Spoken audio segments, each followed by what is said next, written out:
નમસ્કાર મિત્રો.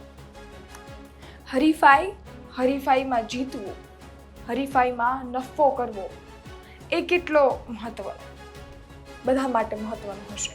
કદાચ હરીફાઈમાં જીતવું એ હરેક જે હરીફાઈ કરતો હશે એની માટે મહત્વપૂર્ણ હશે. પરંતુ એ જ જીત, એ જ હરીફાઈને જીતવા માટે તમે કયા હદ સુધી જઈ શકો છો, તમે કેટલા અંત સ્તર સુધી જઈ શકો છો, એ સૌથી મોટો સવાલ છે. શું હવે ગુજરાતમાં હરીફાઈ છે એ લોહિયાળ પણ બની શકે છે? રાજકોટમાંથી એક ઘટના સામે આવી જેમાં ધંધાકીય હરીફાઈમાં એક યુવક છે એની હત્યા થઈ ગઈ. શું સમગ્ર મામલો છે વિગતે વાત કરીશું. એ પહેલા આપ ગુજરાત તકનો ક્રાઇમનો શો જોઈ રહ્યા છો. આપની સાથે હું જ્યોતિકા.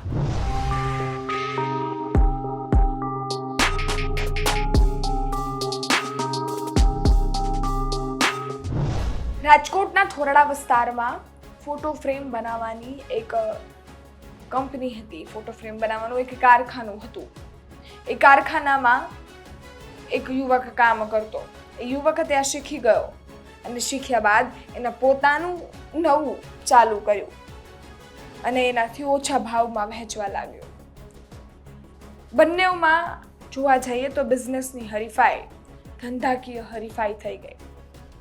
એ હરીફાઈમાં છેલ્લા ઘણા સમયથી બોલાચાલી ચાલતી હતી, મન મેઘ ચાલતા હતા અને બોલાચાલી ઉગ્ર પણ બની જતી હતી. આ જ વસ્તુઓ છે એનું સમાધાન લાવવા માટે આ લોકો શિવાજીનગર પહોંચ્યા. શિવાજીનગરમાં ઘર છે એક, ત્યાં પહોંચ્યા અને ત્યાં સમાધાન કરવાની વાત. સમાધાન ન થયું, બોલાચાલી થઈ, બોલાચાલી ઉગ્ર બની અને સાથે જ યુવક છે એ પ્રકાશ ઉર્ફે ગોપાલ નામકના યુવક પર છરી લઈ ફરી વળે છે.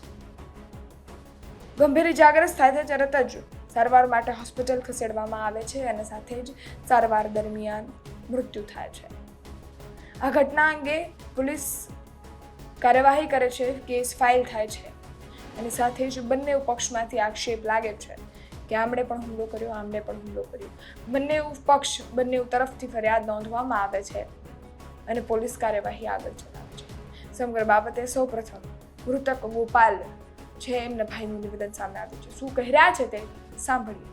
રાત્રે સમાધાનનું કહીને બોલાવીને 6 જણાએ થઈને છરી વડે હુમલો કરેલો છે. એમાં 2 અન્ય શખ્સ છે.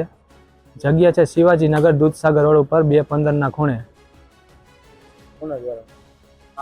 અનિલભાઈ રમેશભાઈ પરમાર, સુનિલભાઈ રમેશભાઈ પરમાર ને ભરતભાઈ નાનજીભાઈ પરમાર ને રમેશભાઈ નાનજીભાઈ પરમાર ને 2 અન્ય શખ્સ છે.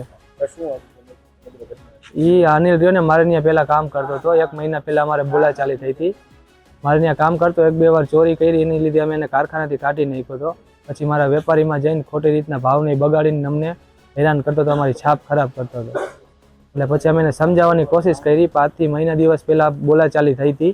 એટલે એ બાબતને લઈને સમાધાન માટે અમને પરમ દિવસે રાત્રે બોલાવેલા, ગોપાલભાઈને મારા કાકાને વિજયભાઈને. પછી 6 જણા વચ્ચે એ છરી વડે હુમલો કરેલો છે. શિવાજીનગરમાં દૂધસાગર રોડ ઉપર. શિવાજીનગર. મારી માંગ એટલી જ છે સરકારશ્રીને કે કડકમાં કડક કાર્યવાહી થવી જોઈએ, આજીવન કેદની સજા થવી જોઈએ, એટલી જ મારી માંગ છે. આપણે સાંભળ્યા ગોપાલ છે જે મૃતક છે એમના ભાઈને.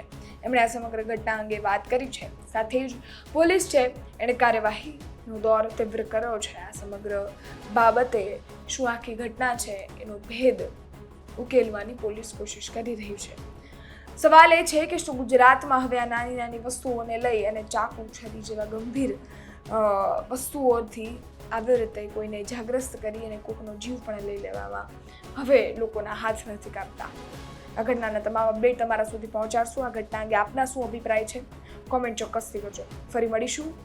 ત્યાં સુધી ગુજરાત તક જોતા રહો, સજાગ રહો, સુરક્ષિત રહો. ધન્યવાદ.